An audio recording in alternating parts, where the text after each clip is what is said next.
As you near a figure clad in old blackened armor, Sebille takes your hand and gives it a squeeze. I've a feeling yonder creepy crawly is the lone wolf I've been looking for. You wouldn't mind if I asked him a few pertinent questions, would you? I'll do my very, very best. Sebille addresses the solitary figure. You hear but whispers and hisses in return. Just when you think a fight is about to break out, Sebille's words seem to sway him into submission. He speaks uncomfortably. She listens, her face hard and pale. His name, you overhear her insist. Roost, he croaks. And with that, the interview's over. Come, let's go. I have what I came for. I found out who abducted me, who delivered me to the Master. I'm going to find the man who did that, and we're going to get mightily reacquainted.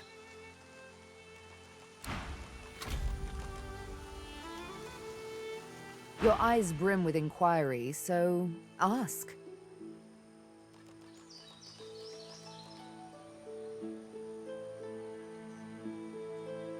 Unless you love the idea of a life knee-deep in swamp water, I suggest we look for a ship. In a final heartbeat. Why? Did you assume I wouldn't? Ha! As it happens, that invitation is why I let you live. Your flesh is weak. All flesh is weak. But your spirit remained strong as your flesh was being pierced. That I admire. So they are. My arms are gravestones, many a lost soul's last rest. One day I'll know who they were, the ones on my right arm. And one day, they'll all be dead, the ones on my left. They are the ones I was forced to kill. I don't know why. I can't recall. But I kept their names, and with their names, I will honor them. The Master. A lizard, but not any lizard. A spectre in the flesh, a man with no name. A darker shade in shadows. If he be a demon, as the frightened claim, I will be a demon hunter. If he be a god, as the cowering claim, I will be a godslayer. Until it is over, I will be nothing but vengeance. A day on the beach I'll be after.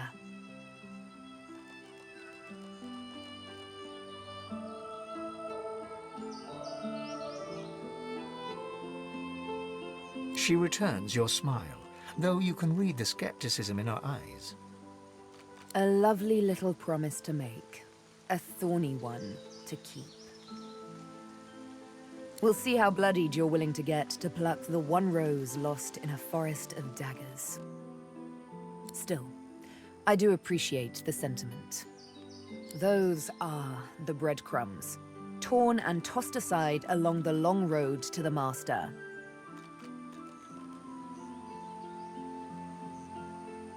They are inconsequential. Candles snuffed out by a brighter flame, if I do say so myself.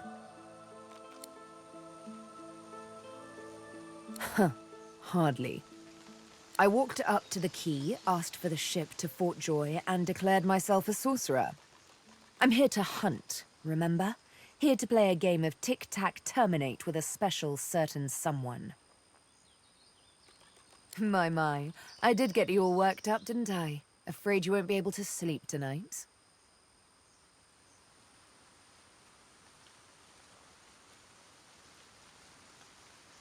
She pulls her hand away, quickly and violently, as if bitten by a snake.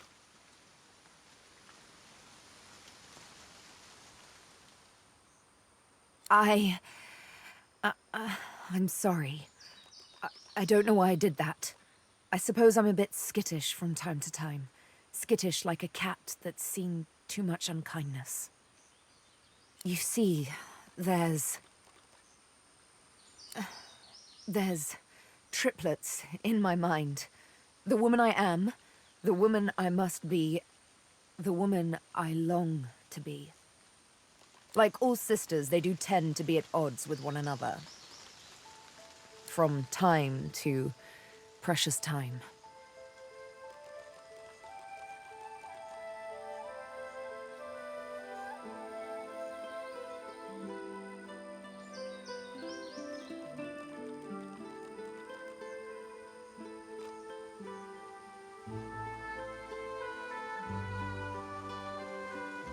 To erase the past, I must do just that. Erase it. You can see what I can do. What comes as easily as a morning's yawn or a rush of blood in the presence of beauty. This, you must accept.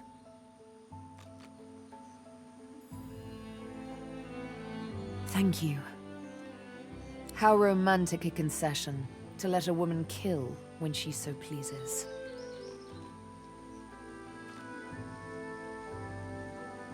One of her eyebrows arcs, like a cat arching its back, ready to scratch.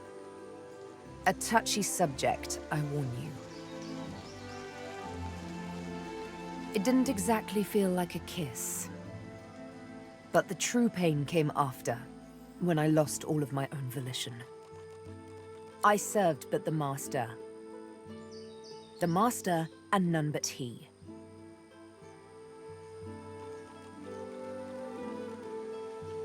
Touchy subject. I did warn you.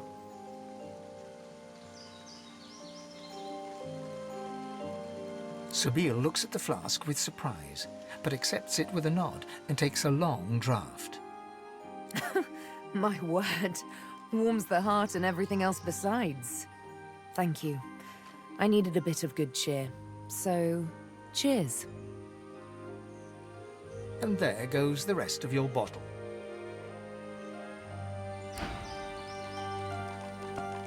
I must say, I was hoping to enjoy a smug advantage over everyone else. Lacking skin may make me a target for mortals, but I am mercifully immune to mosquitoes. However, they are infuriating when they get in one's skull.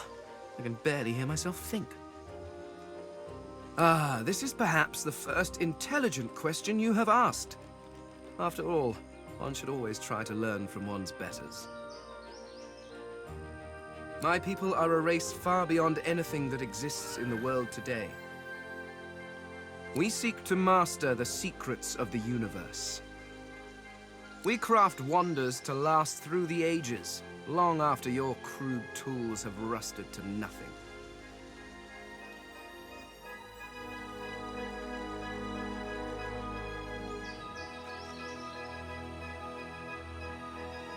There is a great variety among our people.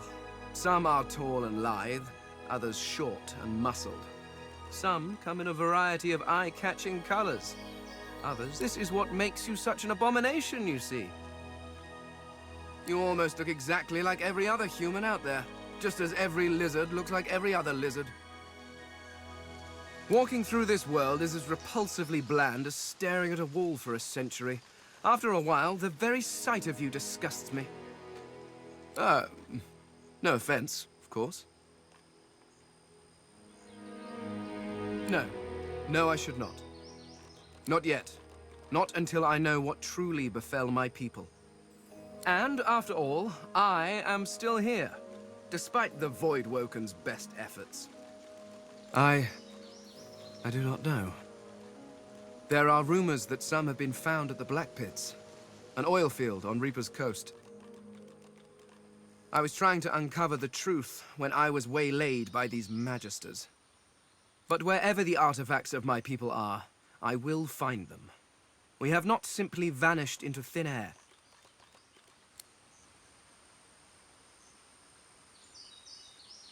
Ignorant! I dare say I have a better knowledge of this world than any creature living in it. Oh, I may be missing some social mores or be unaware of what king waged which war, but why nitpick? Waiting for a letter is tedious. What I have gone through is torture. Your history is an interminably dull list of mortals that were born, achieved nothing of worth, and then died. Certainly one may have expanded his kingdom, or another invented some way of pickling fish, but what does it matter? Where will your kingdoms be in 100 years? In 1,000? They will all be dust, along with each and every one of your great heroes. Your people and nations come and go, mayflies screaming their importance at a universe that cannot listen. But the universe is always there. The laws that govern your states change over centuries, but the laws of the world... Even when my people walked this land, a dropped apple still fell to the ground. I have yet to see the mortal king that can decree all apples must fall up from their trees, or order fire to produce cold instead of heat. No, these laws stretch to infinity. Understanding them lets you understand the world. That is knowledge worth having. Everything else is arguing over who has built the prettiest sandcastle as the waves creep closer. I fell victim to the enemy of all great minds. Fear. Fear of the unknown, fear of change. These are the things that poison civilizations. I was on the cusp of a glorious breakthrough, but my king's fear held me back. I discovered a veil hanging across the universe. A barrier of pure source. It was amazing. The kind of discovery on which a civilization turns. Who knows what secrets may have been hidden behind that curtain? But my king forbade me from further investigation. Do you know, I never thought to ask, between him purging me and casting me into a traitor's tomb. What a foolish oversight! If only I'd had your prescience and curiosity, I could have saved myself centuries of pondering that very question.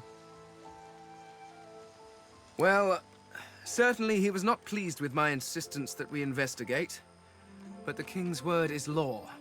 Was law. But the reason I was purged was slightly less After the king refused to let me investigate the veil, I brought the issue up with others. The 7 lords. Beneath the king in authority, but far above me. I brought them my research. I showed them everything. I had hoped they would help me convince the king of his error, but before they or I could act, I was arrested and, well, my sentence was carried out. I mean, yes, I suppose you could have drained the power from it, but that would have weakened it significantly. It would be quite irresponsible. After all, the power of the thing is not the point. It hid something. Who knows what that might have been?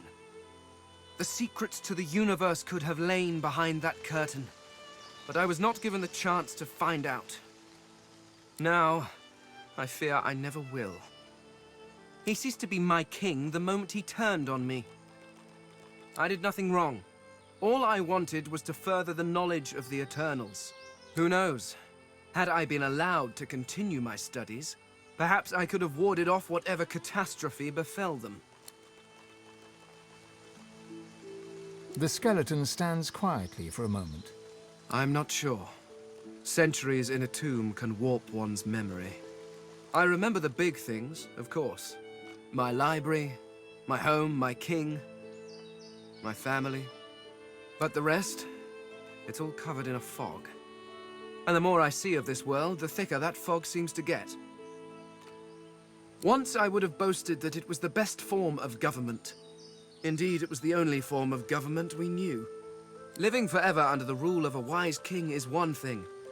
But if that king should turn into a despot, if he should reject philosophy and the natural arts for the sake of power, well, I cannot imagine a worse torture. I was a scholar, researching the secrets of the universe. Had I been allowed to proceed, my people could have ascended to godhood as one. An entire race of deities, with a perfect understanding of the universe. It would have solved all of our problems. Indeed, you cannot. Nothing in this world compares to it. We crafted our homes from stone and crystal, using the power of the universe itself to keep them in place. Your people, on the other hand, seem quite content to sit about in smoky hovels, held together by straw and filth. It's a mercy I don't have a nose. I cannot imagine how you stand it. They came rather low in my life, alas. My wife and daughter always had to compete with my work for my attention, and my work was always stiff competition. They were often neglected. I wonder how many more years they spent neglected before. Well, before whatever happened, happened. The Mask of the Shapeshifter? In my time, it was nothing more than a novelty. A toy, really. I crafted one for my child once. She spent the day trying to convince me that she was her mother, even though the face I used looked nothing like her. Of course, now that toy could be the difference between life and... well, it makes a difference. With that mask, I can shapeshift and walk through this world looking like any other simple mortal. I could look like a lizard, a dwarf, a human, any creature whose face I can procure. It certainly makes traveling through towns easier.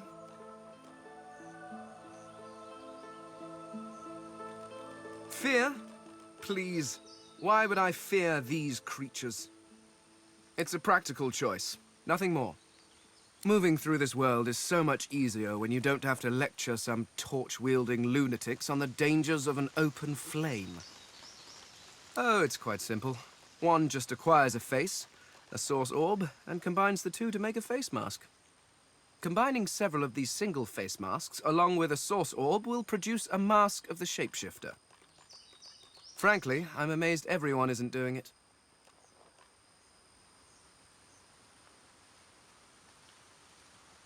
Oh, of course there are. How many hundreds of thousands of you people have died over the years? Almost all of them seem to have been disposed of while still wearing perfectly serviceable faces. It's a terrific waste. Still, without the proper tool to remove the face from a corpse, I cannot take advantage of the many cadavers you're providing. So if you happen across anything that seems capable of ripping a face off a body, please do let me know.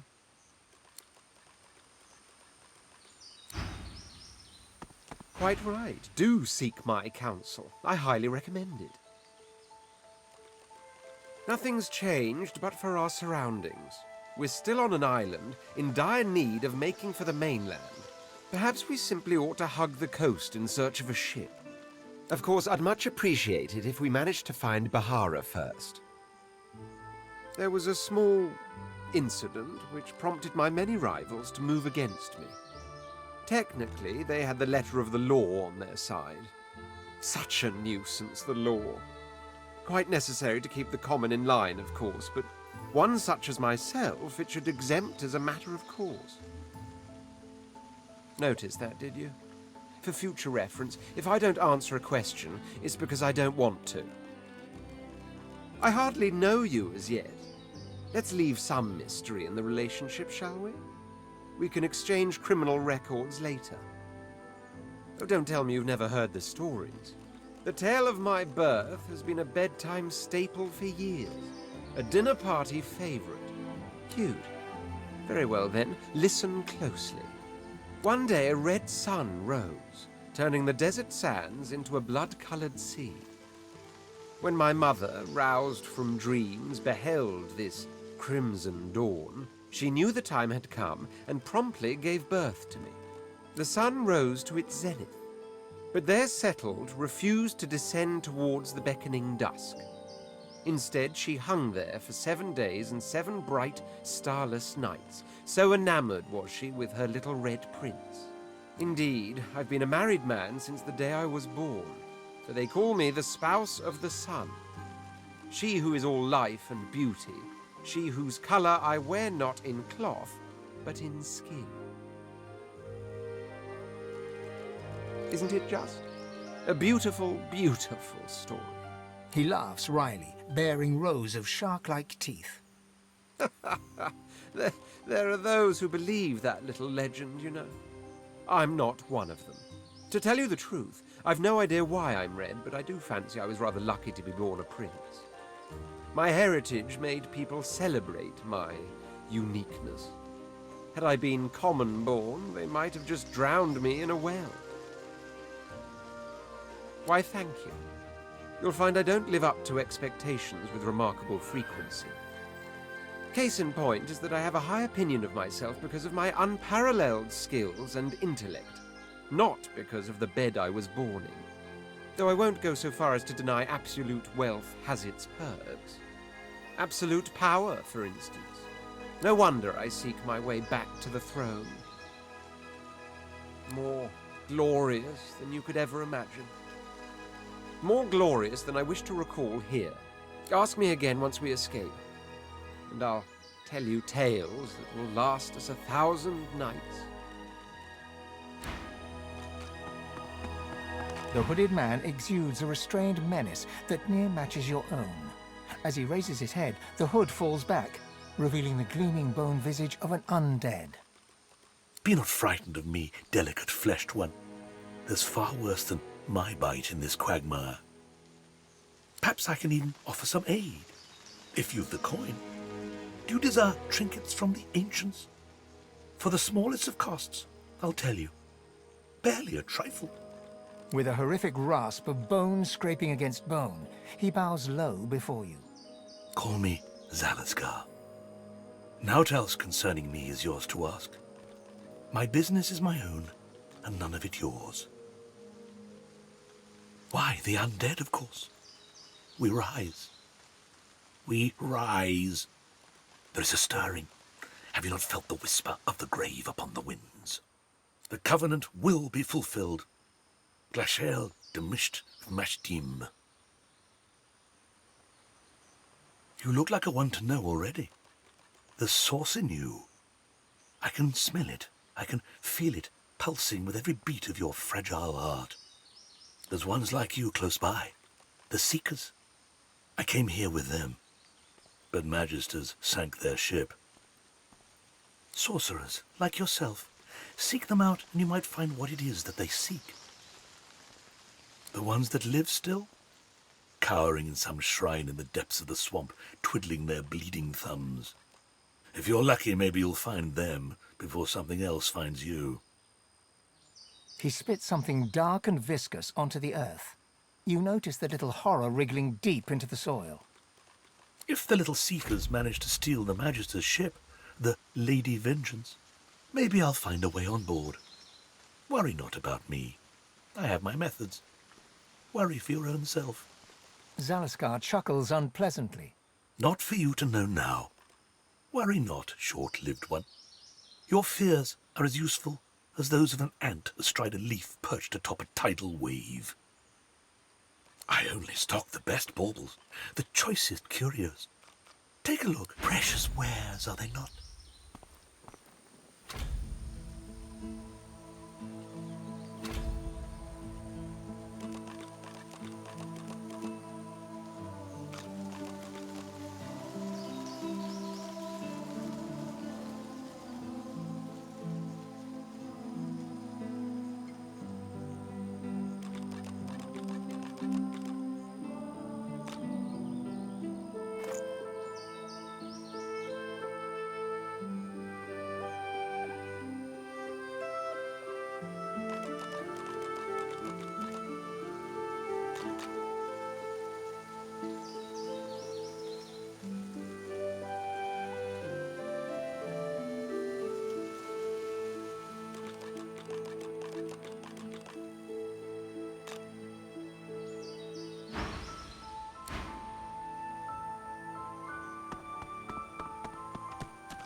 Magisters.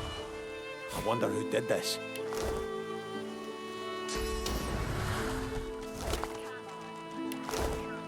Master!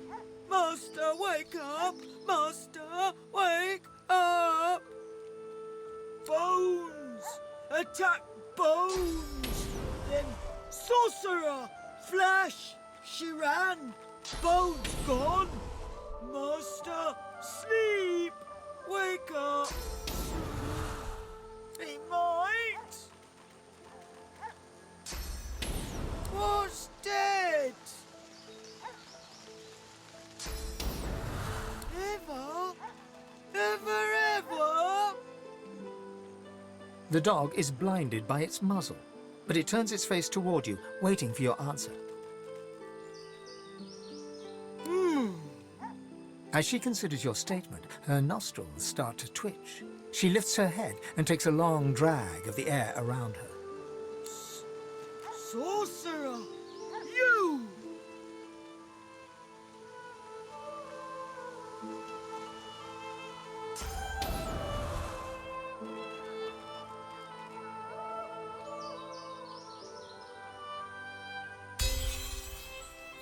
Hello.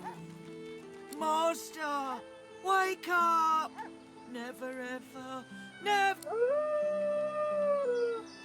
No, go! Please, Master.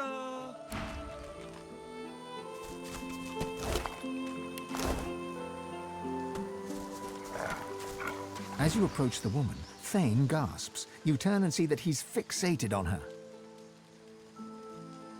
It's her! The wrinkled human that stole my mask. Please, I must speak with her. The woman traces glyphs in the air, and you cringe, expecting a barrage of ice and fire. Instead, a bit of smoke sputters forth. She cries to the skies in frustration in a recognizable rail-thin rasp. My lord, I've loved you. I've obeyed you. What's my sin? How long must I suffer? She sees Fane approach and punches her fist in his direction. Her face flushes red. It's her, the one that destroyed the ship to Fort Joy. Her eyes flare with recognition.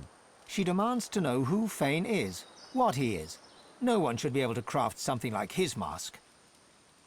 Fane dances around her question and reverses it. Who is she? Who is this lord of hers? She does not seem eager to answer him either. The witch opens her mouth to speak, but something happens. Her face droops and her eyes turn black.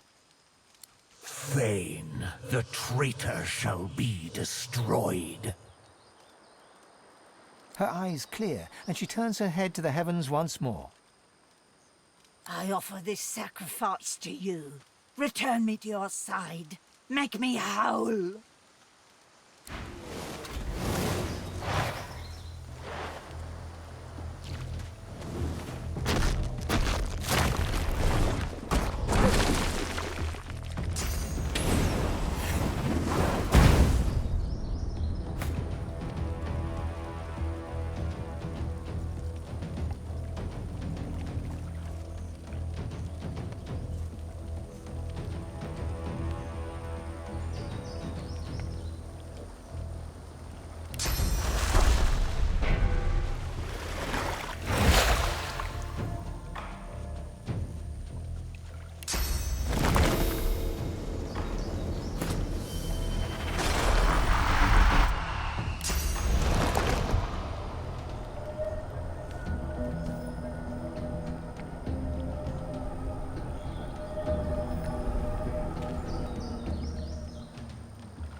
Can you feel it, dwarf?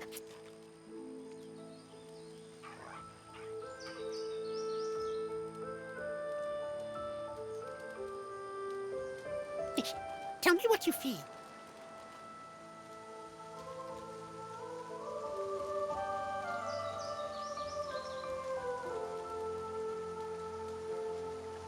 You understand, then? Ashes and bone litter the island, but where death comes, life rises. The sweetest scents flourish in the deepest tombs. Tell me, do you like roses? In that case, I think you would appreciate the blackest of roses. Look deep in the earth to the southeast, where the revolting seeds the rapturous. A dark figure wanders there. She understands these roses, why they take root.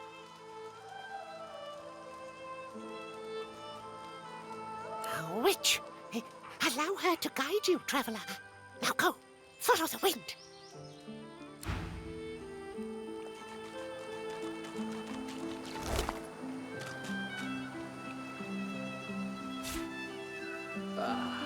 My false faces. Not as fair as my true visage, but better than being seen as a monster.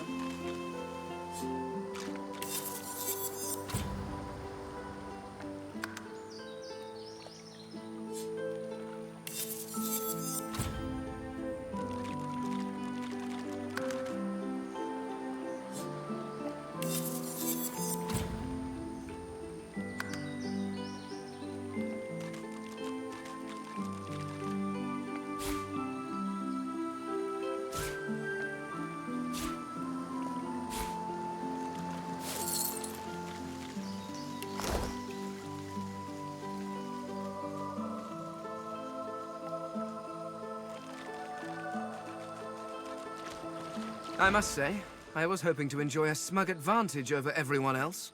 Lacking skin may make me a target for mortals. However, they are infuriating when they get in one's skull. I can barely hear myself think. Well, of course it is. It was crafted with care. 100% ethically harvested from mortals, too. The quality is second to none. Oh, you simply wait until the creature is dead, preferably of natural causes. Although that does limit your choices somewhat. You may end up with quite a few sagging faces.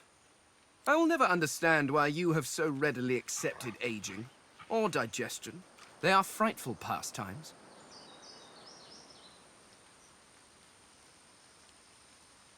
Up to a point, certainly. They are frightfully loud. But the selection afterwards is quite good. The faces are often what you might call fixer-uppers. But they're young and quite serviceable. If you get... Poison is preferred, of course. No marks to the face, the subject can be of any age, and death is often quite peaceful. Not for them, of course, but it's significantly more relaxing for me.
You are you, but more. You are another, but not. You look to your hands, your belly, your feet. Flesh you don't know, moulded into unfamiliar shapes. You cradle your aching head, where another's memories and wisdoms mix with your own. Your fingers trace a line from your head to your face, feeling not the creases of the mask, but the porous surface of new skin. You lower your arm, blink twice, and step forward in this new guise.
You are floating a few inches above the ground. Your friends are impressed. You bask in their hoots and hollers. Your favorite party trick.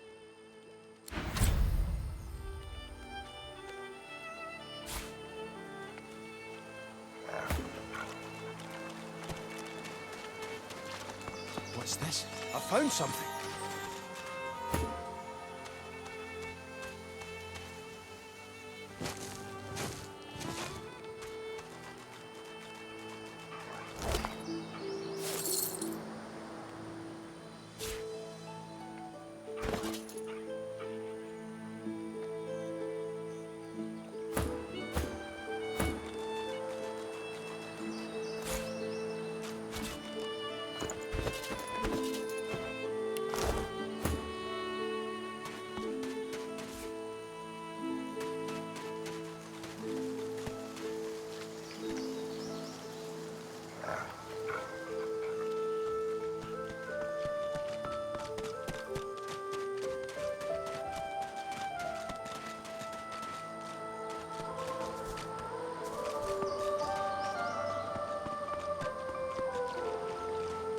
This? I found something. I don't have the right tool for digging.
Backwards! Our shield has gone mad!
We leave corpses to warn you away, but still you intrude on our rest.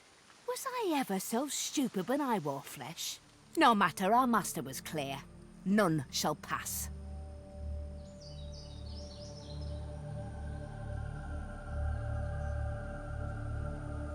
Oh, sweet thing. If you think I'll spill the tale just because you asked pretty, you'll be disappointed in this life and the next.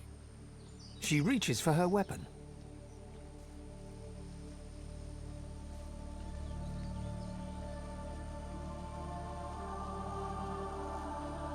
Slave? I were a slave to Brachus when he tore my flesh apart with his gadgets, then cursed me to guard this mire. Now I choose who I serve. I promise you, there ain't nothing you can offer that's worth more to me than what he promised. All he asks in return is I kill the occasional breather.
you.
Show yourself!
mine.